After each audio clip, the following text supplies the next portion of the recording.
Hey guys, hi, it's Celine. It's Friday. God, it's Friday. Am I right? Well, I haven't been on all week. I'm trying to decide. No, I'm trying to just basically figure out how this thing got all twisted. Because it's one of my favorite handmade bits of kit. You know what it's like. I've had a crazy week. I was fighting with myself over the past. Today's Friday the 7th, I think. February, no, of October. Hallelujah, it's autumn, it's actually coming. I've had a crazy week. I think it was really good afterwards, thinking about things, I'm okay, really, more and more. But it took some doing, so hence the fight, I was really like this. Somehow, oops, wobble, wobble, wobble. See whether that's, yeah. It'll just have to do anyway, I don't really have much of a brain, so I may be here for only 10 minutes or so, which would be cool, because last week I foisted 2 of those massive, like the yay big videos on you. There was a bit of a follow-up on that side of things as well, so I'm trying to constantly in my videos keep track of the different therapeutic and otherwise convoluted parts of my life here and other people's lives, and to not mess it up and not make a, not where I don't know what it is that I was doing anymore, because that I don't like. So I have been doing quite a bit of spinning, practical things, Also just now, over the past half hour where I was fighting with myself about whether or not to come on, I was, let me grab a crystal. Why not? I'll have, this is a tourmaline quartz that tends to sort of straighten out my brain a bit. Spinning in colors with different, actually 3 types of wool color and a couple of types of silk color, all going into the same white woolen yarn like that. And so it's fairly intense, and after half an hour of that I felt like, okay, that's enough. It's enjoyable to be doing, but it also takes up quite a bit more brain than just regular white spinning, which I've also done over the past week. Very enjoyable and very necessary, because it kind of it's very simple, simple kind of work, especially white wool spinning, or just from the sheep, straightforward, or with just one other color in or something like that. It's you're stuck in one place behind the spinning wheel. You can potentially put on some music or somebody's somebody's unboxing or a vlog or a tarot related subject or other, and listen to that at the same time very easily. Also, there's wasps and flies and bugs all over my house, and especially wasps I'm not too crazy about, so I'm hoping that one will be leaving soon and not staying behind me where I can't see him. So yeah, a complicated week. Why it had to be like this? Well, I think things happen anyway in a way that, for me, more and more, what happens is that things, life is the same, I think, really. Only I look for ways to grow more and more, and ways to make things meaningful, or to not, to use things in my life. I don't know if this is going to make any sense. So that I end up learning something or benefiting in another way, or things come together, and at the end of a day or a couple of days you have more than you started with, especially non-material things. That's always been the way I go about things. So over, like I said last week, I did those 2 huge videos about this whole thing with my husband, where we did his using a Tummo Shaktipat type treatment, really in-depth sort of an energy working treatment on him, where he is benefiting from that, definitely. He's much more relaxed. He's let go of quite some old energy patterns that were there that had to do with a lot of old pain, especially his mother's pain, that he was never really aware of himself. It was just a lot of tension in his body all over, you know, and it wasn't only limited to this blueprint area which I've been talking about, where it was basically as if he had a copy of his mother's womb inside, where if he'd been a woman, that's where he would have had his womb. Okay. Very strange. I've never heard of that kind of thing, of these kinds of organs having an energy signature, as well as, you'd say that's obvious. Wouldn't you think that the female organs, the womb, the place where we all come into this world and come into being from cells that she has carried around with her for a long time, that energy pattern would be enormously important, wouldn't you think?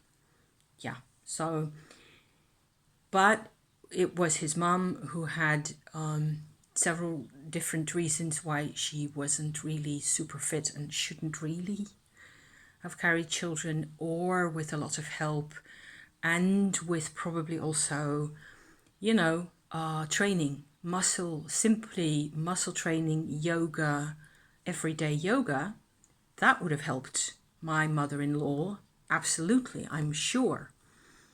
But they didn't get that, and it was the 60s of the past century. So all that she knew is that she wanted to be an artist, and she wanted to grow and develop and change things in her life. She just didn't want to just be a housewife and a mother and basically everybody's servant, is what I think she felt like at the time, or at least those are my words for it.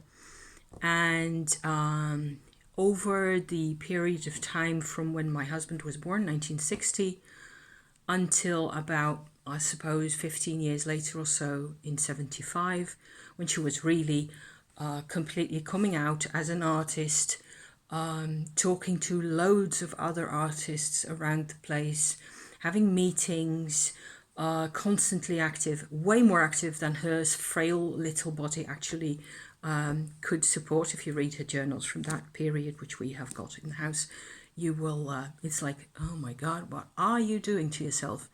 And never a day's rest, and always, you know, always on and on about things. I'm looking because I've got my front door open, because I wanted a bit of a draft to get, hopefully, you know, chase away some of those bugs. But now the wasps are in.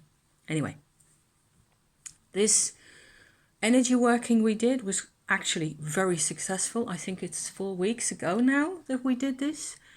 And time has not passed as quickly, to my surprise, as I felt it had, which is another weird, like, what? Why is my brain, well, I'm just glad I still have some brain left, I suppose. It had a lot of consequences. There were a couple of activities and things.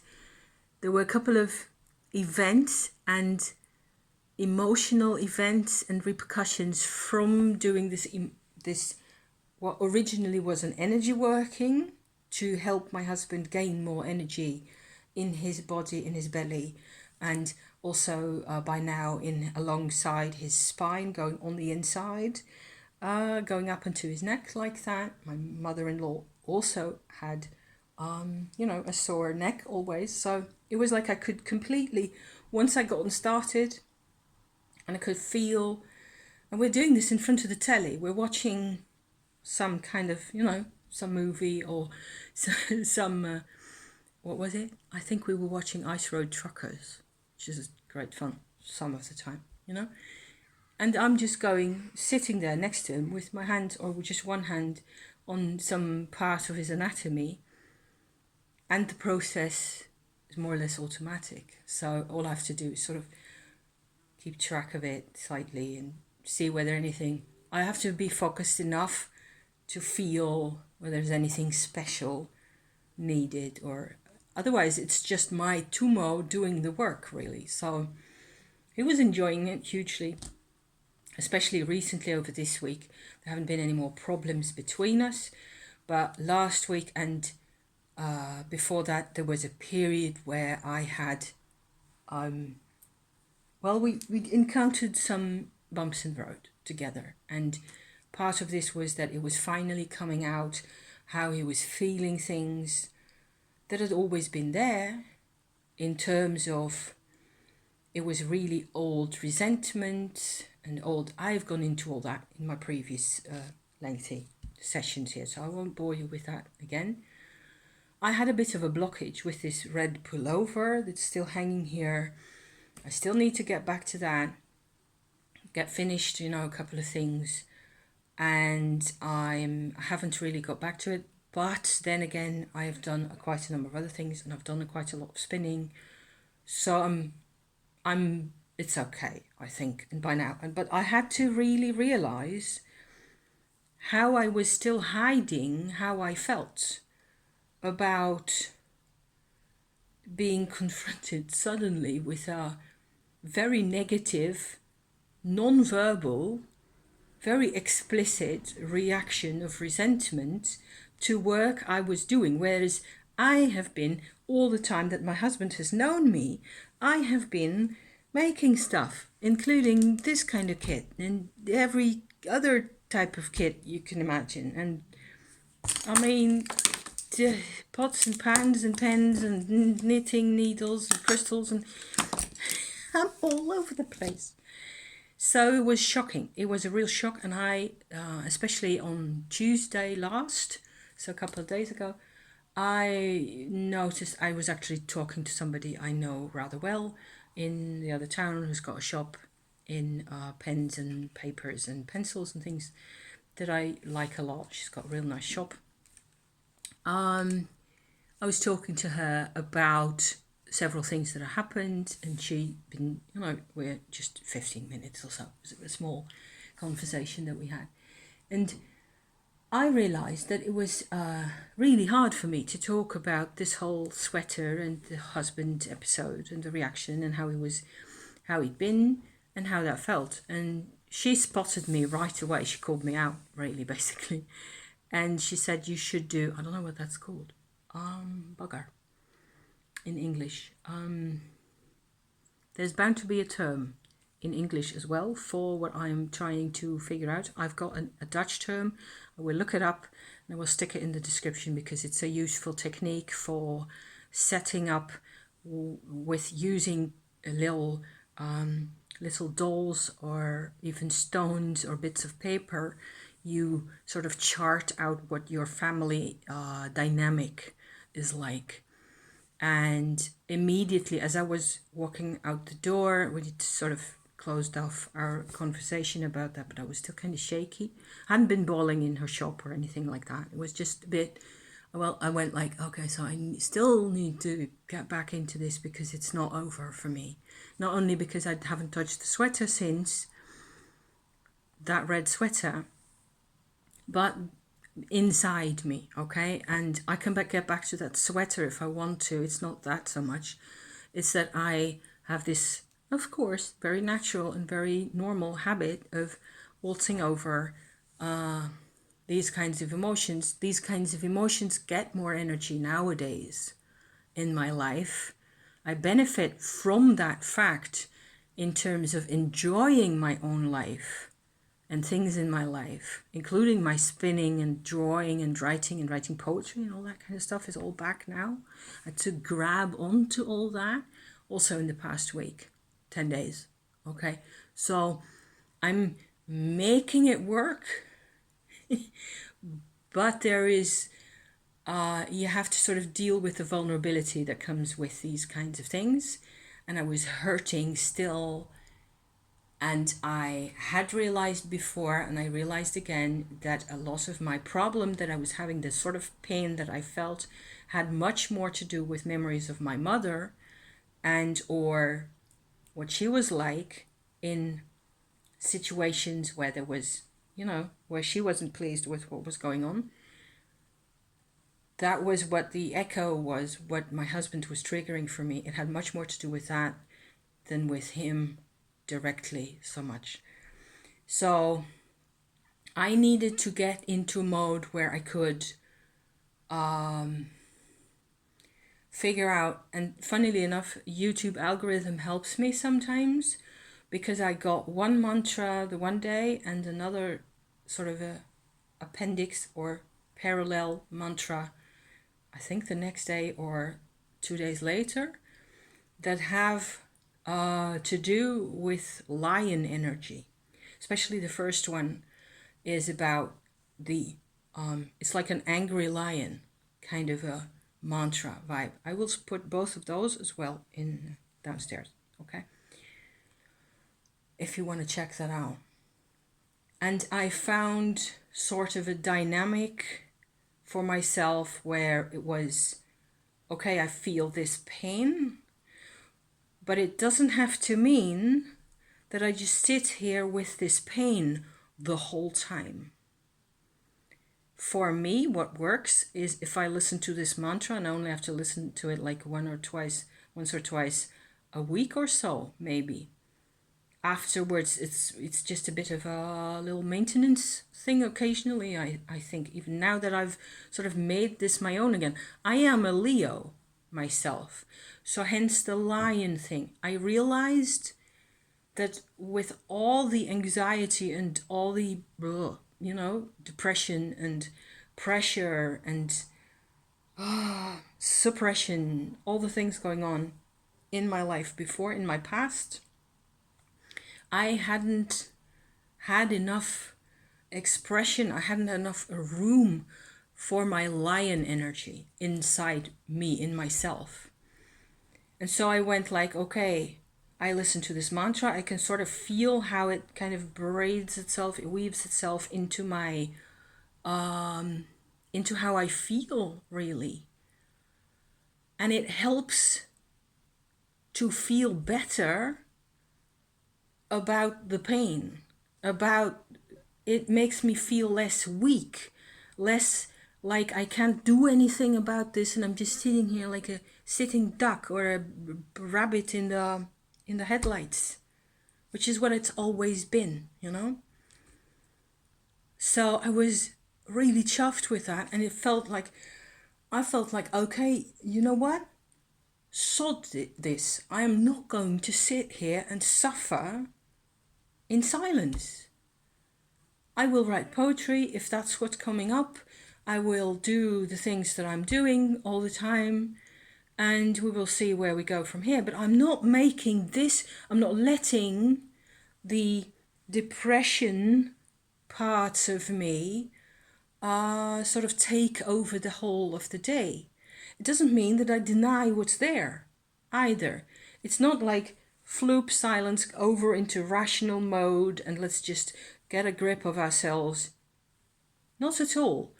It is like a weaving together of the energies, and I'm totally in, I think at this point, it was what it feels like is I can journal, I can write, I can do whatever I want.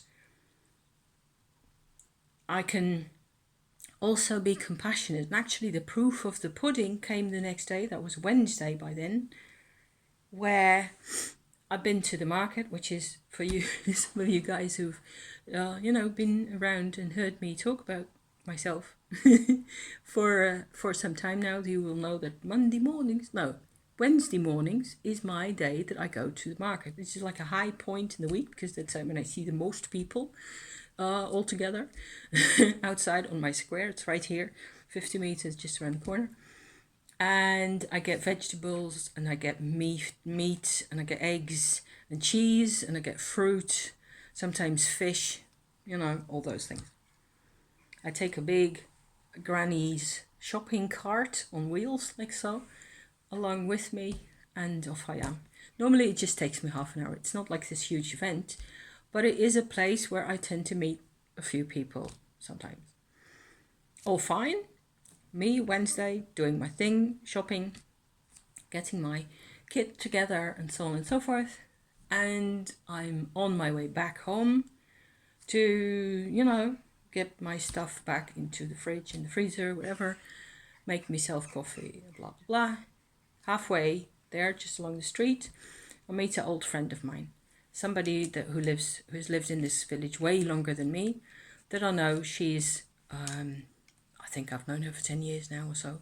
She's a really kind person, really compassionate, always has time for everybody, knows 100 gazillion people, and tends to be, you know, cheerful, and you know the type. She must be about, I don't know, 78 or so. She's quite a lot older than me. White hair, very, lots of, you know, ailments and physical pain and things from, you know, the type. But very feisty, very free spirit, you know, and always on top of things, is how I know her.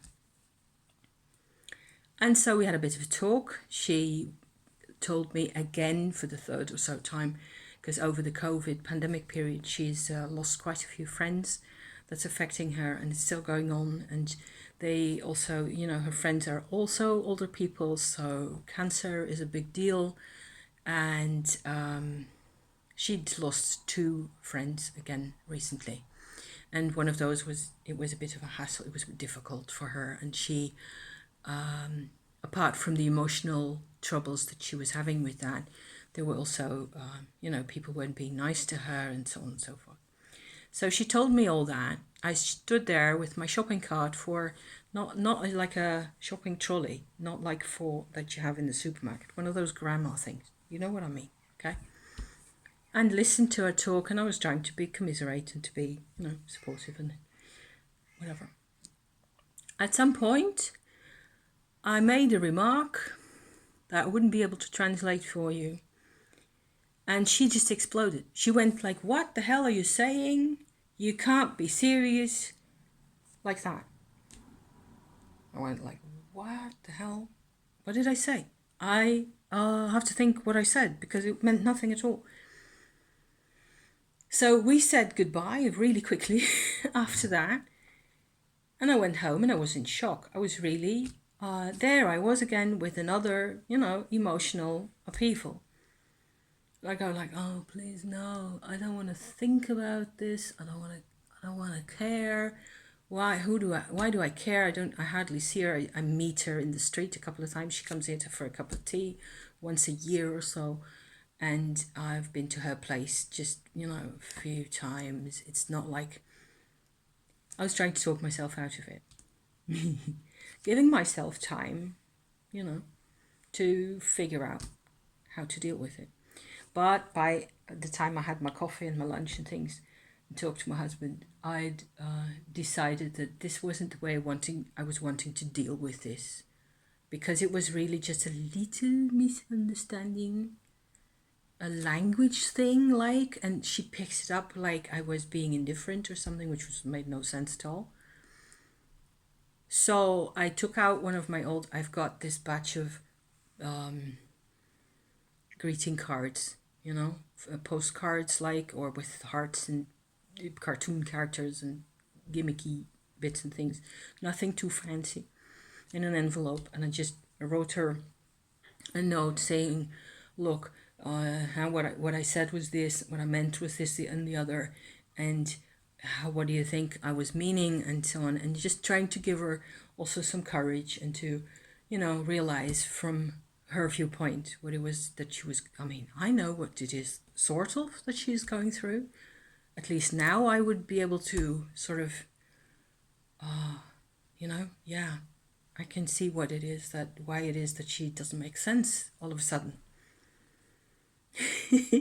So I put the card in the envelope, and I go to her house on my bike, just bike around like that, plop it in the letterbox, drive around a bit more, go look at a couple of mushrooms.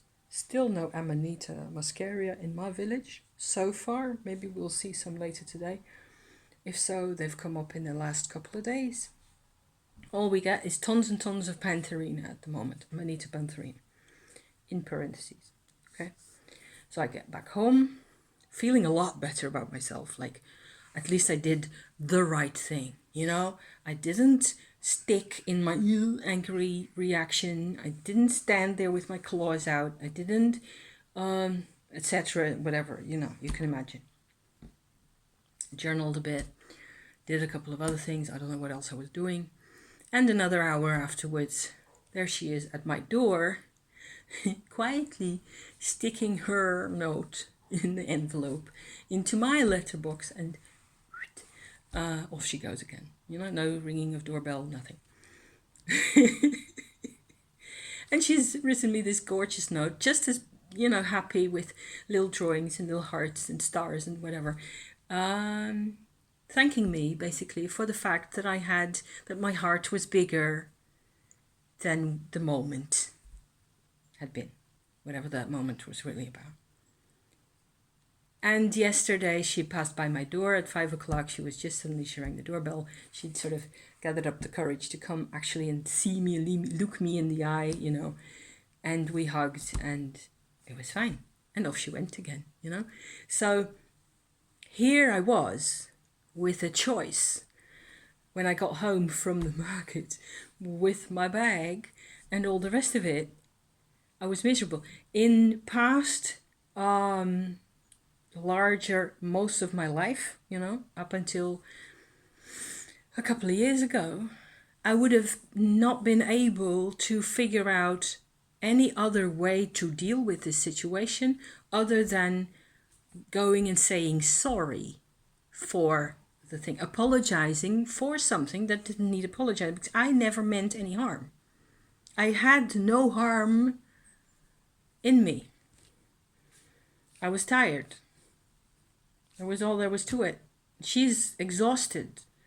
So for me I found the lion's courage in me, working in my fiber, okay, to decide on a different course of action, to not stick in the panic, to not stick in panic mode.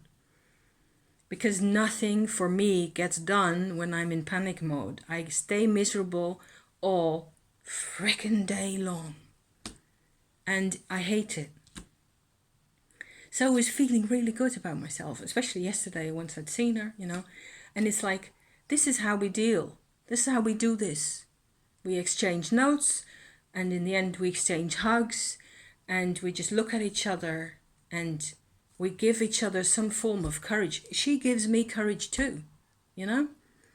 So it was like the practical realization of what I'd been sort of emotionally and psychotherapeutically working on, with having the emotions on the one hand, and then with my lion parts in me, it's lion parts, you know, that help me say like, no, you're not getting my ass. I am not surrendering to the panic. Surrender is a great thing, and I have to do a whole new video about that. Surrender in, you know, spiritual terms is the best thing ever, and certainly in terms of Tumo and Shakti, it is a whole thing by itself. I've realized, with my husband in particular, who doesn't have a clue what surrender really means. I think maybe he's figured it out by now. I haven't seen him. He's been really busy, but you know, it all tends to sort itself out with him, with me.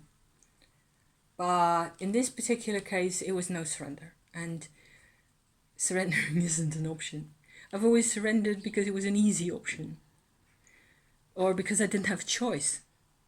Now I have a choice, and mainly because of Tumo, because of having the energy. You have to have the energy first, and then for me it comes out as lion energy to go like, you know, I'm not having the, whatever it is, the ugly, the disharmonious, the she doesn't deserve, where's she? Over yonder. She doesn't deserve me hating her for the rest of her life because of this, because she had a brain melt. Poor cow, right?